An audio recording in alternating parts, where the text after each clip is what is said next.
जय माता दी, जय श्री राम फ्रेंड्स। आप सभी को नवरात्रे की बहुत बहुत शुभकामनाएं। इस वीडियो में हम नवरात्रे की व्रत कथा सुनेंगे। बृहस्पति जी बोले, हे ब्रह्मा जी, आप बहुत ही बुद्धिमान, चारों वेद और सर्व शास्त्र को जानने वाले में सबसे श्रेष्ठ हो।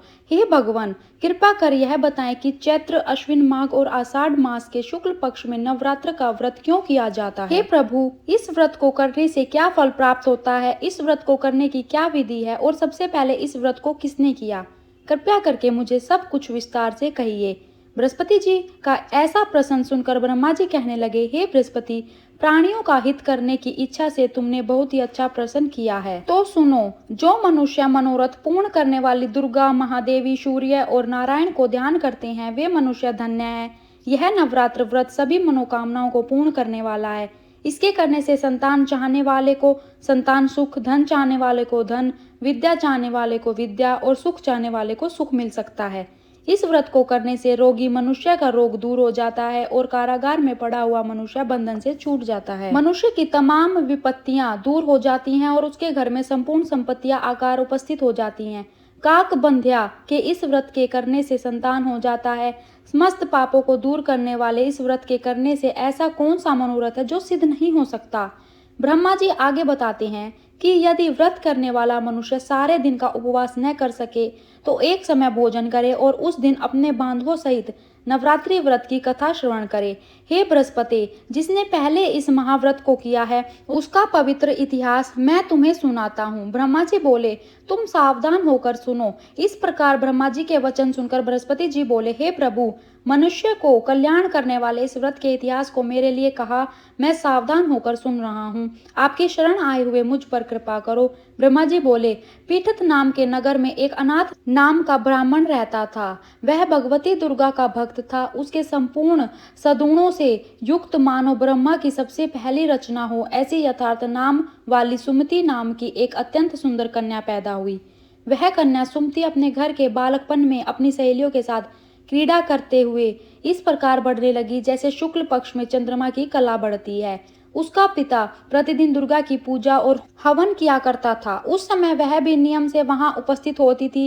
एक दिन वह सुमति अपनी सखियों के साथ खेलने लग गई और भगवती के पूजन में उपस्थित नहीं हुई।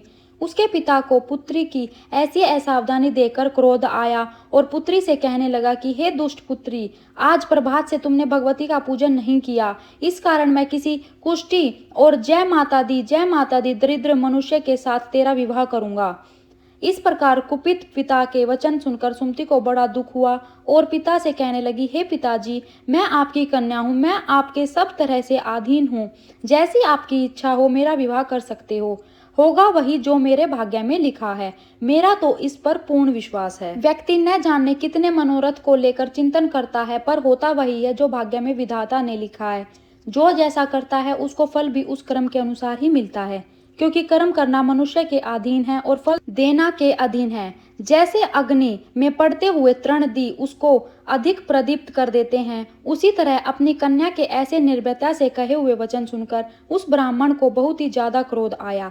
तब उसने अपनी कन्या का एक कुष्ठ के साथ विवाह कर दिया और अत्यंत क्रुद्ध होकर पुत्री से कहने लगा कि जाओ जाओ, जल्दी जाओ, अपने कर्म का फल भोगो। देखें केवल भाग्य भरोसे पर रहकर तू क्या करती है। इस प्रकार से कहे हुए पिता के कटु वचनों को सुनकर सुमति बहुत दुखी हुई और अपने मन में विचार करने लगे कि अहो, मेरा बड़ा दुर्भाग्य है जिससे मुझे ऐसा पति मिला। इस तरह अपने दुख का विचार करते हुए वह अपने पति के साथ वन चली गई और भयानक वन के कुशायुक्त उस स्थान पर उन्होंने वह रात बड़े कष्ट से व्यतीत की। उस गरीब बालिका की ऐसी दशा देखकर भगवती पूर्व पुण्य के प्रभाव से प्रकट होकर सुमति से कहने लगी कि हे ब्राह्मणी, मैं तुम पर प्रसन्न हूँ। तुम जो चाहो वरदान मांग सकती हो। मैं प्रसन्न होने पर मनोवांछित फल देने वाली हूँ। इस प्रकार भगवती दुर्गा का वचन सुनकर ब्राह्मणी कहने लगी कि आप कौन है जो मुझ पर प्रसन्न हुई हो। यह सब मेरे लिए कहाँ और अपनी कृपा दृष्टि से मुझ दासी की कृतार्थ करो। ऐसा ब्राह्मणी का वचन सुनकर देवी कहने लगी कि मैं आदि शक्ति हूँ और मैं ही ब्रह्मा, विद्या और सरस्वती हूँ। मैं प्रसन्न होने पर प्राणियों को दुख दूर कर उसको सुख प्रदान करती हूँ। हे ब्राह्मणी, मैं तुम पर तेरे पूर्व जन्म के पुण्य के प्रभाव से प्रसन्न हूँ। तुम्हारे पूर्व जन्म का पूरा वृत्तांत सुनाती हूँ, सुनो। तू पूर्व जन्म में निषाद भील की स्त्री थी और अति पतिव्रता थी। एक दिन तेरे पति निषाद ने चोरी करने के कारण तुम दोनों को सिपाहियों ने पकड़ लिया और ले जाकर जेल खाने में बंद कर दिया। उन लोगों ने तेरे को और तेरे पति को भोजन भी नहीं दिया। इस प्रकार नवरात्र के दिनों में तुमने न तो कुछ खाया और न ही जल पिया, इसलिए 9 दिन तक नवरात्र का व्रत हो गया। हे ब्राह्मणी, उन दिनों में जो व्रत हुआ उस व्रत के प्रभाव से प्रसन्न होकर तुम्हें मनवांछित वस्तु दे रही हूँ। तुम्हारी जो इच्छा हो सो मांगो। इस प्रकार दुर्गा के कहे वचन सुनकर ब्राह्मणी बोली कि अगर आप मुझ पर प्रसन्न हैं तो हे दुर्गे, आपको प्रणाम करती हूँ, कृपा करके मेरे पति के कोढ़ को दूर करो। देवी कहने लगी कि उन दिनों में जो तुमने व्रत किया था उस व्रत के एक दिन का पुण्य अपने पति का कोढ़ दूर होने के लिए अर्पण करो। मेरे प्रभाव से तेरा पति कोढ़ से रहित और सोने के समान शरीर वाला हो जाएगा। ब्रह्मा जी बोले। इस प्रकार देवी का वचन सुनकर वह ब्राह्मणी बहुत प्रसन्न हुई और पति को निरोग करने की इच्छा से ठीक है ऐसे बोली। तब तक उसके पति का शरीर भगवती दुर्गा की कृपा से कुष्ठहीन होकर अति कांति युक्त हो गया, जिसकी कांति के सामने चंद्रमा की कांति भी क्षीण हो जाती है। वह ब्राह्मणी पति की मनोहर देह को देखकर देवी को अति प्रकारमी वाली समझकर स्तुति करने लगी कि हे दुर्गे, आप दुर्गत को दूर करने वाली, तीनों जगत का संताप हरने वाली, समस्त दुखों को दूर करने वाली, रोगी मनुष्य को निरोग करने वाली, प्रसन्न होने पर मनोवांछित वस्तु को देने वाली और दुष्ट मनुष्य का नाश करने वाली हो।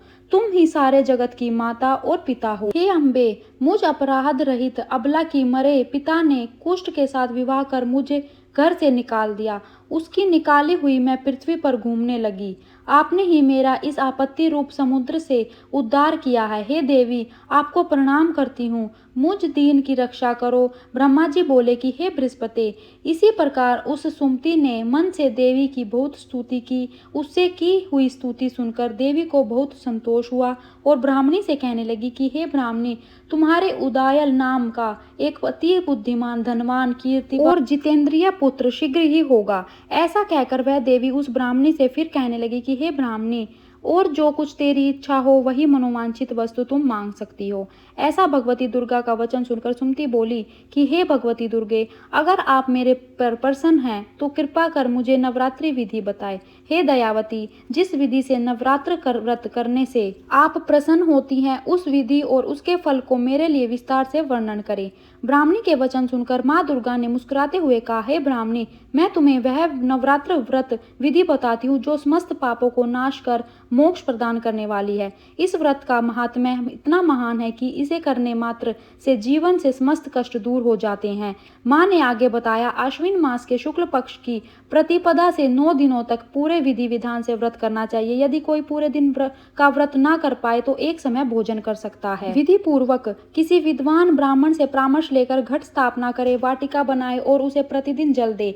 फिर महाकाली, महालक्ष्मी और महासरस्वती की प्रतिमाएं स्थापित कर नित्य पूजा अर्चना करे और पुष्पा से अर्घ्य अर्पित करे। उन्होंने अर्घ्य का महत्व समझाते हुए कहा, बिजोरा के फूल के रूप में, जायफल से कीर्ति, दाख से कार्य सिद्धि, आंवले से सुख और केले से आभूषण की प्राप्ति होती है। इस प्रकार हवन में खांड, घी, गेहूं, शहद, जौ, तिल, नारियल और अन्य सामग्री अर्पित करनी चाहिए। गेहूं से लक्ष्मी, खीर और चंपा से धन, आंवले से यश, केले से पुत्र और कमल से राज सम्मान मिलता है। माँ दुर्गा ने समझाया, व्रती को आचार्य को विनम्रता से प्रणाम कर दक्षिणा देनी चाहिए। इस व्रत को जो भी श्रद्धा से करता है उसके सभी मनोरथ पूरे होते हैं। इसमें तनिक भी संदेह नहीं है कि 9 दिनों में किया गया दान और पुण्य करोड़ों गुना फल देता है। यह व्रत करने से अश्वमेध यज्ञ का फल प्राप्त होता है। इतना कहकर देवी अंतर्ध्यान हो गई। ब्रह्मा जी ने बृहस्पति से कहा, जो भी स्त्री या पुरुष इस व्रत को करता है उसे इस लोक में सुख और अनंत मोक्ष प्राप्त होता है। हे बृहस्पति, तुमने लोक हित के लिए इस व्रत के विषय में प्रश्न किया, इसलिए तुम धन्य हो। ब्रह्मा जी के वचनों को सुनकर बृहस्पति जी का आनंद और कृतज्ञता से भर उठे हैं और कहा कि हे प्रभु, आपने अमृत समान इस व्रत का महत्व सुनकर मुझे अनुग्रहित किया। वास्तव में यही भगवती शक्ति संपूर्ण जगत का पालन करने वाली है, जिसके प्रभाव को जान पाना कठिन है। प्रेम से बोलो जय माता दी, सारे बोलो जय माता दी। नवरात्रि कथा संपूर्णम।